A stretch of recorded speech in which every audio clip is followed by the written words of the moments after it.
Welcome to Awakened Titans podcast with Lily Patrascu, mind-blowing conversations with influential business titans sharing how you can manifest abundance, love, joy, success through quantum awakening, quantum manifestation, quantum healing, quantum miracles, exponential business growth, and innovative products and services. Discover how to sell a unique product in this episode with Stephen Mitz.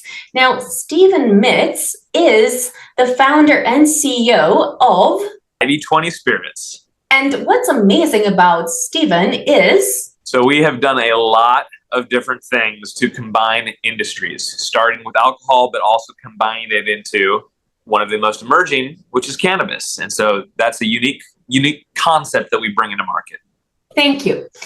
So what's the secret to your success? I think the secret to my success in general is dedication. It's being able to understand where I want to go, not necessarily know how I'll get there. I use this analogy a lot. You know, you get in a car and you'll set your GPS. What happens when you hit a red light, hit a traffic jam, there's construction, there's a road closure, whatever it might be, and you have to turn and go off course? The GPS knows where you're headed, and so it'll reroute you along the way and help you get there.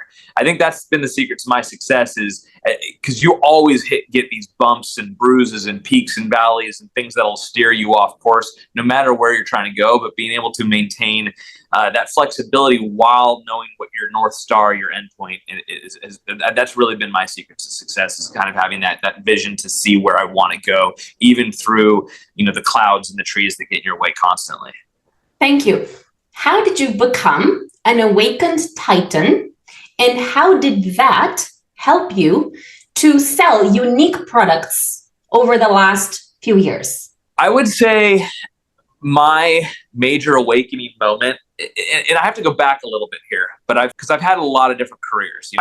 I'm a mechanical engineer by trade, by education, but I actually went straight into the military. I was a logistics officer.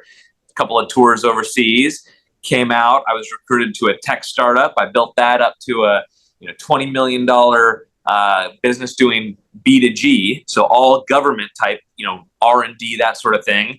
Then they said, let's rebuild it as a commercial company. Built that up to a $5 million commercial company. Then the whole time, that was all pre-COVID, and during that time, I was building my own real estate company. And then after that, so I've just been around. I've done a lot of different things. I've been in a lot of different industries. And now, obviously we'll talk more about this, but with the alcohol and is also somewhat related to there's no cannabis in it.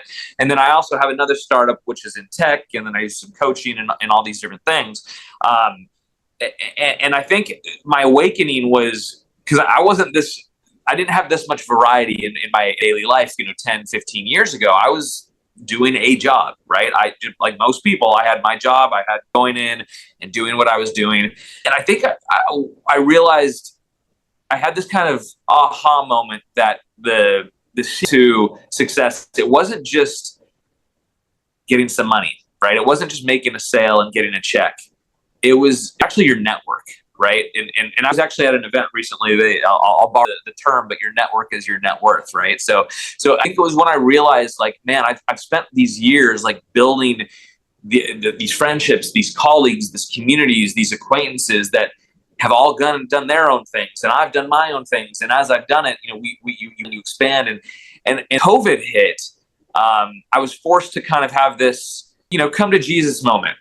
Do I want to stay and do this, or do I want to go start my own thing? And kind of, I always had wanted to, right? I'd always been built very entrepreneurially, and that's most of my jobs have been very much business development focused, very entrepreneurial mindset. But it was realizing, and I think it was like, taking that leap of faith and jumping into the fire and then having to swim, right? Sink or swim, that you realize, man, there's so much value in just who you know and all of the knowledge and collective contacts of the people you know. And so when I was forced during and then after COVID to find a new job, figure out how to start my business, figure out all of these things, that I don't go start making phone calls and asking people questions and I mean, all of this stuff. And I went back 2 years, 5 years, 10 years, family members, friends. And I realized there's nothing that I can't get an answer to within 2 to 3 phone calls. And when I realized that, I was like, wow, that's real power, right? Because then you have you have access to the resources that you need to then continually bet on yourself and take those continual leaps and keep reaching forward. Thank you. Tell us, how did you come up with and how are you going about selling this very unique product? Yeah, for sure. So this was talking about COVID a little bit, and this was something that was a brainchild of COVID, actually. So I talked about reaching out my network. So during one of my catch-up calls during COVID, it was with one of the buddies who I had actually served in the military with, and we've actually worked together a couple of different times. So this is actually our third time working together, and he had come up with this design. He's got a great design mind, and so he had come up with this idea of a concept for a bottle that looked like a joint. And you're seeing here, this is the actual bottle now, right? 4 years, fast forward 4 years. But at the time, it was, and you pretend like you're smoking it, right? But at the time, it was just a sketch. He had, kind of a mental concept back of the envelope type of thing. And excuse me, sorry, I thought I had a sneeze there. But anyway, so he had come up with this concept, and we were just having a catch-up call. And he said, what can I do with this? And I mentioned earlier that I do some entrepreneurial coaching. So actually how this kind of started, he was one of my first clients. And I was kind of taking him through, hey, here's all the questions you got to answer to really see if you've got something that's more than just an idea, right? To take an idea and turn it into a product is a lot of work. And then to take a product and turn it into a company is even more work. So just go diving off and into that, let's talk through this. And that conversation became a series of conversations, which became a couple of years of conversations, which became, just passion and energy and joy. And just to fast forward, essentially 4 years later of R&D and research, we quit our jobs and full-time are out there selling this. And we've just launched back in 4/20 of this year. So on April 20th. So we've only been in market now for a few months, but things are going really, really well. We've already got 75 retailers in Florida, and we actually are launching in California next month. So here, September is in a few days here, but so things are going really, really well. We're very excited about it, and so that was kind of how we came up with the idea.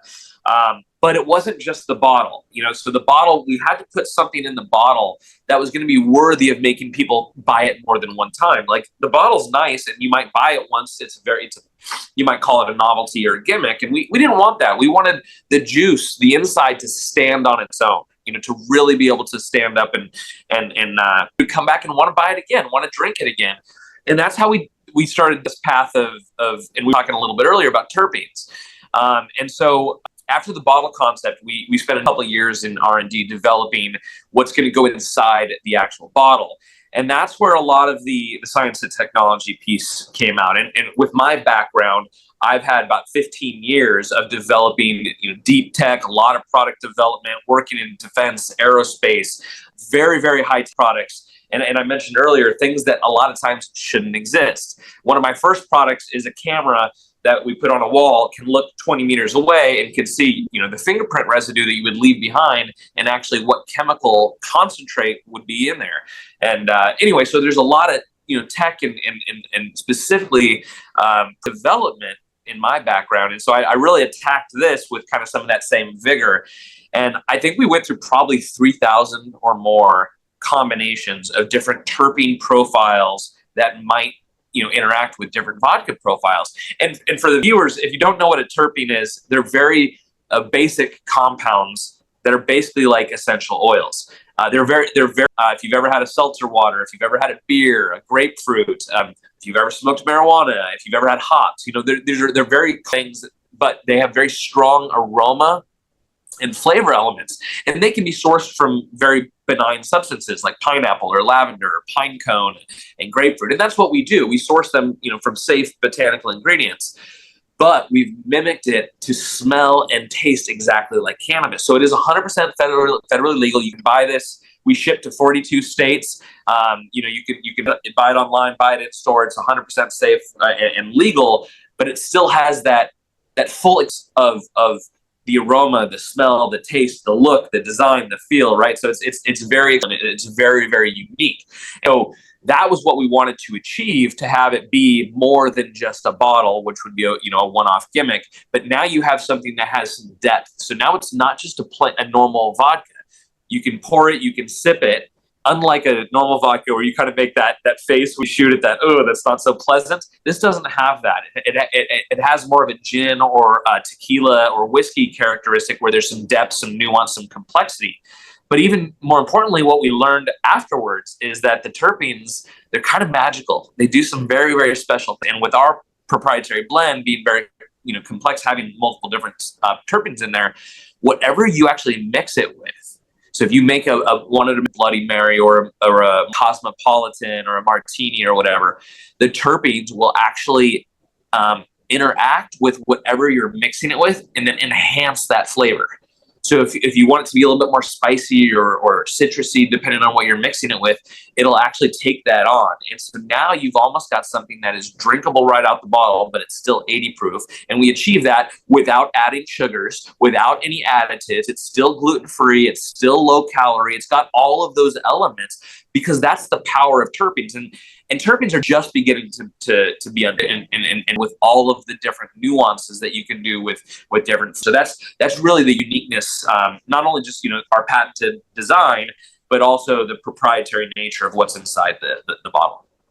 So how did you start selling this unique product and other unique products that you've designed or worked on? Yeah, so we started marketing it kind of through the cannabis channel for obvious reasons, right? That's really our target consumer in terms of notoriety, but we wanted it to be smooth enough and sippable that anybody could enjoy it, whether you're a tequila sipper, a vodka sipper, whatever. It's good enough that you're gonna way to enjoy this. I can promise you that, And so we started selling it through not only the standard traditional channels that you would for liquor. So we're in liquor stores. We're also online. So that's been relatively new since COVID. There's been this adaptation of technology into online commerce. Now, you probably would think 10, 20 years ago, nobody would have ever even thought about buying liquor online or wines. In fact, it was borderline, illegal, essentially. You couldn't really do it. There wasn't really a way to do it.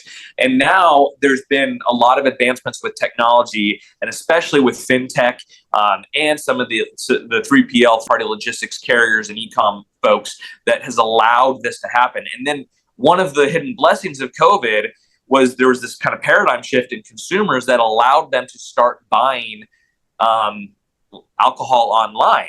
You yourself may have done it. Some of your viewers may have done that or had that very first experience during COVID. Well, now that is a burgeoning business. It's something like almost 10% of alcohol sales are online, and that's only going to keep going up year over year, where it was almost nothing previously. So that's a big part of what we do. We're actually above that trend. I think 15 to 20% of our actually direct consumer online, and we are. That's an area of investment for us, something that we want to grow. It's a lot easier for us to access the country through online sales because it takes a lot of time to open up each state, right? There's a lot of logistics, licensing. You have to pre-buy your inventory. So it's a very, very barrier to entry for each state. But online, we can do it almost immediately. So that's a big portion of how we're making our sales. And then in terms of other products, we have products in development as well. One of the really unique things about our bottle is we actually have a bong conversion kit. I'm looking to see if I have an example here. No, I don't. But essentially, it's a little package, and this will be launching on our website probably in about 2 months. We're going to have it, I think, just in time for the holidays. We'll have it available. But essentially, when you're done drinking your vodka, there's a little adapter system that we have, and you can turn this whole thing into a pipe, a bong, a water pipe, whatever you want to call it. And then you can smoke your flower out of as an apparatus. So it kind of helps bridge those two worlds, the two, and a good kind of gift for holiday, that kind of thing. Thank you. Now, that brings me back to the question of how can entrepreneurs sell their own unique product in the same way that you've done it? And what channels are there for them to do that, and how they can attain that particular channel? Yeah, so I think there's a million different ways to sell things or to promote things. What I recommend is you want to pick your channel or channels, right? Your 1 to 3, probably not more than that, and become essentially some sort of domain authority in that channel. So if you're going to be doing online sales, okay, well, how are you going to be doing that? Is it consumer through e-commerce? Is it through online catalog sales? Are you through some other wholesaler or distributor, such as an Amazon or an eBay? Are you selling to Walmart and then hoping that their online sales? So this is really kind of particular to what your product, your platform, and your consumer base is. So you really want to make sure that you're tying all three of those and linking them together. Once you do, then you pick your platform. And so let's say it's Shopify, right? Okay, so let's say you have an e-com on Shopify. The next piece is, how are you promoting it? How are you actually gaining access to your customers? And then same thing. Pick your medium, pick your platform, and then become an expert at that platform. If it's two, that's fine. Maybe it's YouTube and Instagram. They go together, or whatever it is. Maybe it's right. Maybe you're doing motion through podcasts. You become an expert at how to do podcasts. You're on them. You understand how to approach your audience. Maybe it is YouTube. Kind it's blogging. Again, I can't say what it is because this is very product and industry. But that's, again, that's kind of what you want to line up is own your product, right? Have some sort of differentiator, whether it's price, whether it's features, whether it's a service benefit, whatever it is.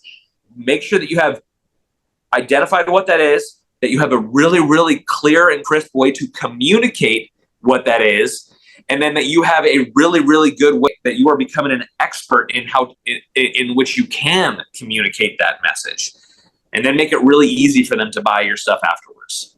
Thank you. For demonstrable products such as yours that are so unique, where you need to actually demonstrate how it works and why that would be a benefit. Maybe the customers are not even aware that this exists, or they're not even thinking of, oh, I even need that. Which platforms or channels do you recommend for entrepreneurs to go to in order to sell this unique product? That is like a holy grail type of question. I have a brand new product in a brand new market that people are not aware of. They've never heard of me, right? I'm not a billionaire. I'm not a celebrity. How do we do that? How do we get that? Well, you have to borrow it. That's like, you have to borrow credibility from somebody, from something. That is how you start. Maybe it's a friend. Maybe it's a collaboration that you do. Maybe it's like this, coming on a podcast, right?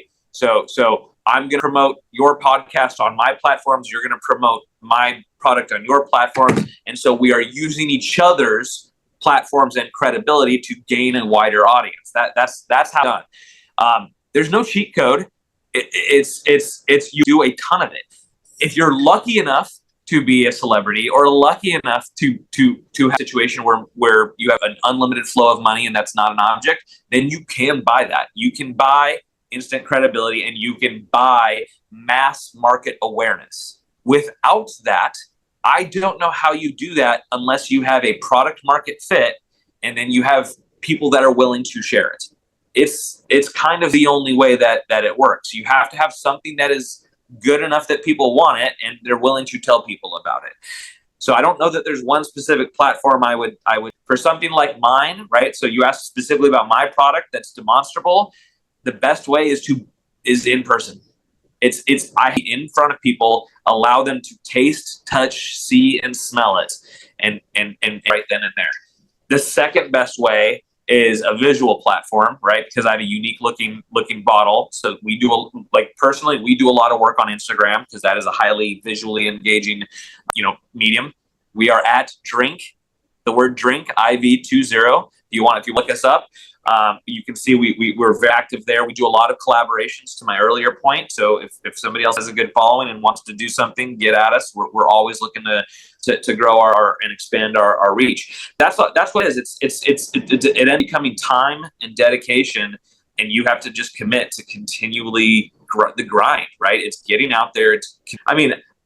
Just on any given day, I'll probably tell 50 people about my vodka, and you can't get sick of that 30 cell there. In fact, one of the first things you said to me was like, "Oh my God, like you got so much energy." It's like, well, you have to. If you don't believe in your own stuff, like then man, save yourself some time and money and quit your business right now.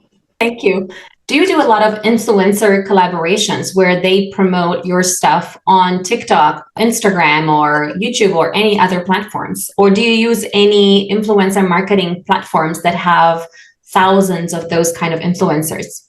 We do a lot of our so far. We're probably actively signing up anywhere between 2 to 5 new influencers or content creators every single week. Not all are created equal, and for us, there's not really, we kind of have a system for it, so that it's scalability, right? So you want to be you want to always leverage technology to put systems in place so that you can turn 1 of your hours into 10 of your hours. Like you have to do that. It's the only way. But we have systems set up to influencers where we can. I'm lucky enough to live in Los Angeles. My partner lives in Florida, so we proximity wise, and because of the industries that we're in, we tend to meet a lot of influencers and run into them. But it didn't start that way, right? It's only once you get in, you start running in those circles and you meet more and more of them. And then once you have credibility with one kind of, and they run in circles, right? So it's like, cause they're always cross promoting. They're very, there's spheres of influence is really what it is. And so once you can get into one, you can kind of Venn diagram your way and get into other circles as you need. It's business now. Anybody that's on one of your podcasts should know how to do that, but that's really all it is. And yeah, we do a lot of it. So you understand on family friendly platforms, it's very easy for us to get shadow banned because of some of the material that we again, even though we are fully legal, because of the motif, right? Just the aesthetic of cannabis, and it's very, very flagged on things like Facebook and Instagram. So a lot of times we can't rely on people finding us naturally or organically. So one of the only ways we can continue to grow our medium is collaborations, where we're going to be able to get directed eyes from people's audiences. Thank you. Do you leverage AI in any way to get more influencer collaborations or to increase your reach on social media? We leverage AI in a couple of different ways. So I would say mostly with content creation, we use that. A lot of times it's more cost effective to get high imagery of your product, and then put that into other scenes that are high quality, as opposed to physically finding those scenes, paying for camera work. It's very, very time consuming. Obviously we use it for copyright, for things like that. But that's so obvious now when people use ChatGPT and all of that kind of stuff that we actually on the back to using, because it sounds better. There's a lot of AI tools that are getting better and better. And in fact, some of the tools that we use constantly, like Canva, are now in so I had 3 AI apps I was using 6 months ago that now we've stopped using because Canva has integrated, and frankly, so is Adobe, but some of those systems, already into it. We have not done a lot yet. We are exploring some AI for, how do I put this? Not necessarily lead generation, but more like Lead scraping? No, because we can't really do that in our industry. That's kind of a no-no. So we have to, for more, it's more like who we should follow, who should follow us, who we can be engaging with, who should be who we can some of that kind of stuff. In fact, and until some of those things get a little further along, I have very much human in the loop on a lot of that stuff. with a virtual assistant. That's another key piece of enabling technology for us is using virtual assistants. Trying to think what else. From an AI perspective, not a lot on that front. On one of my other businesses, a lot more AI. I mentioned some of like the deep tech stuff that I do. So that's kind of the convergence of like hardware and software and firmware, and being able to automate like large data sets, neural networks, those sorts of things, using AI to kind of compile a lot of mass imagery. We do a lot of that kind of stuff. Thank you. Have you considered using AI influencers? Because I'm thinking your product, because it's meant to appeal to people who want to look cool. And I'm also wondering whether, is this product mainly for men, or is it for both women and men? And if it is for men, I do find that potentially AI influencers that look really gorgeous could look very cool with a bottle that you've designed. So I wonder about that. It's a really good concept. I have these AI models, showing up on Instagram. Shocking to me how they've gone from, nothing to in 3 months, 100, 200,000 followers. And it's like, okay, wow, people mind, that it's AI. So it's a good idea. I'm actually going to look into that one. No, we all of our real people that we've actually like physically given them a bottle or an empty bottle that they'll do some content creation with. But you're right, that may be a way to kind of scale that. I really like that concept. I'll definitely look into it. Thank you. What techniques are you implementing where you can integrate UGC content into your marketing strategy? Because your product just looks so cool. And I do wonder, do you give the influencers any particular suggestions that will make sure that the ultimate feeling is that you have to just look cool with the bottle? Yeah. So, and that's an always kind of ongoing, thing. So we do have best practices and guidelines that we give to our content creators and our influencers. And certainly, we give them suggested words to use. We have hashtags that we want them to always use, so that we're continually building and stacking, that work on top of each other. Because you don't want, if you just let people do whatever they want, you might strike lightning in a bottle, but it's better to be a little bit more strategic, I think, and control some of that where you can. So we have a brand guide. We give them access to that. What's our lettering, what font, what are our colors, what's the general vibe, our user personas, who's our target demo. But realistically, most of the influencers that we're targeting are already very much within our target demo, and there's a reason that they found us or we found them already. So that part of it is a little bit less concerning. Also, a lot of them, they get our vibe pretty much right away. We're at the same events that they're doing a lot of the same stuff. So they kind of know how we want to present it. The things that we have to do the education on are if they don't know what terpenes are, right? Hey, what's legal to say? Making sure to promote sipping responsibly. It's all of the things that we want to make sure we're standing for as brand. That we have to make sure, another one, you always want to make sure that they're letting people know that they are either collaborating with you, or it's a partnership, sponsored, paid, or otherwise. But especially in alcohol, we want to be very clear about all that. Doesn't contain THC, doesn't contain CBD. It's all very aboard. So it's all of those things that we constantly have to make sure that and get to know that up front. And frankly, we make them sign, something, about how they're going to work with us, ahead of time to make sure that we're very clear on all those things. And that doesn't mean you work with every influencer then, right? There's going to have to be some give and take, and some may not cut or stay working after the first month. Thank you. How do the get insight, for example, for working with your brand? And also, is there a particular client avatar you're aiming for? Is it like luxury market? Is it like a particular market you're going after, or it's not like so defined at the moment? Yeah, good question. So yes, we do have an incentive program And actually what we're doing is we're trying to incentivize them and their audience. So it's a kind of a win-win. To be honest, when we sell online, we don't really make any money. It's more for getting it out there, getting the word, the promotion. So the majority of our the profit gets kind of divvied between the customer and the influencer. So it's kind of they get a kickback, and then there's also a discount promotion incentive for the new consumer customer as well. And of course, this has to be done for a very, very long time, build the market and all that kind of stuff. And then I'm sorry, what was the second part of the question? One was, is there a market you're aiming for? Is it like the luxury market? Is it a particular market? Yeah.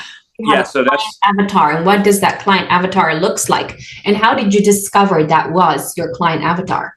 Yeah, so we did a lot of early market research going back and forth. And we like to say this was built kind of out of the cannabis community.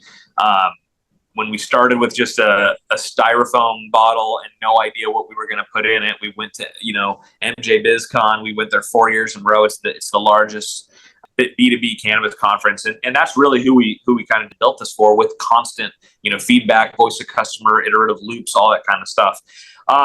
In terms of our target market, we like to say 45. It can skew lower, it can do higher. Obviously, we don't target anybody below 21. Please drink responsibly, and probably beyond, to be a little bit more conservative of a market. This is a little bit maybe too new, right? Too kind of new for some of them. But really, anybody between 25 and 55 tends to kind of fit. But to narrow it down, more from there, this is a high-end product.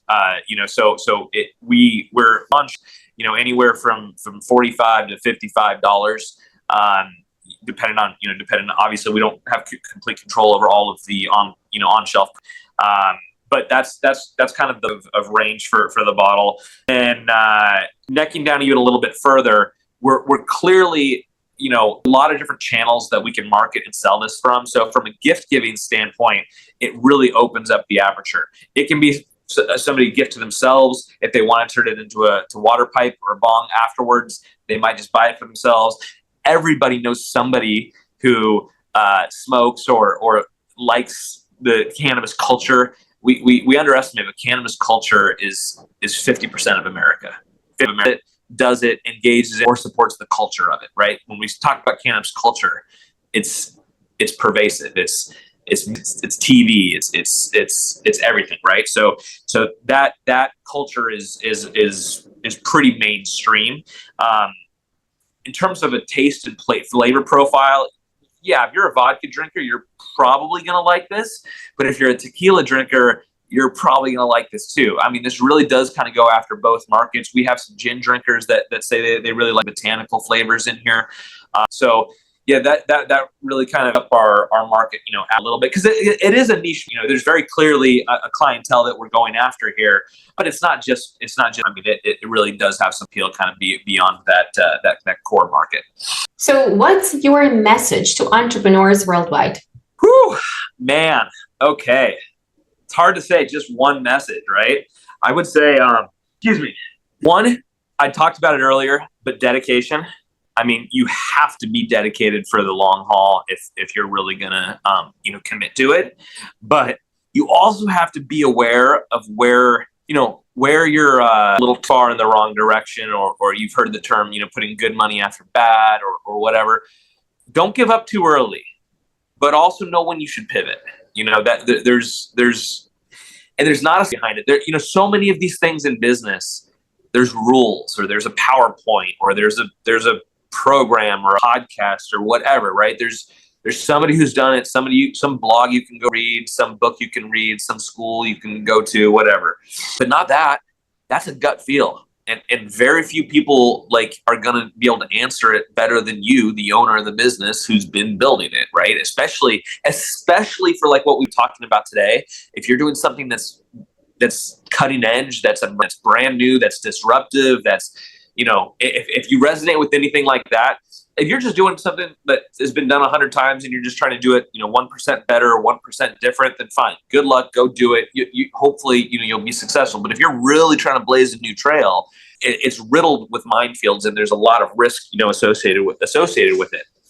You've got to be in touch not only with your product market fit, but like how you're approaching the market and what feedback the market is giving you, and then especially if you're in the startup stage, if you're where you're like figure out, hey, do I put this $500 or $5,000 here or here, and one wrong decision can really ruin you. That's got to have that dedication versus and just that gut feel on it. That's the part I would say, dial that in, because everything else I would give you advice is 100 other people would give you that same advice, and you can go read it anywhere. Follow us for more interviews with world's most influential business titans, providing you with the insights to awaken to your full potential, so you can get paid to be yourself, find true happiness, and manifest anything you desire.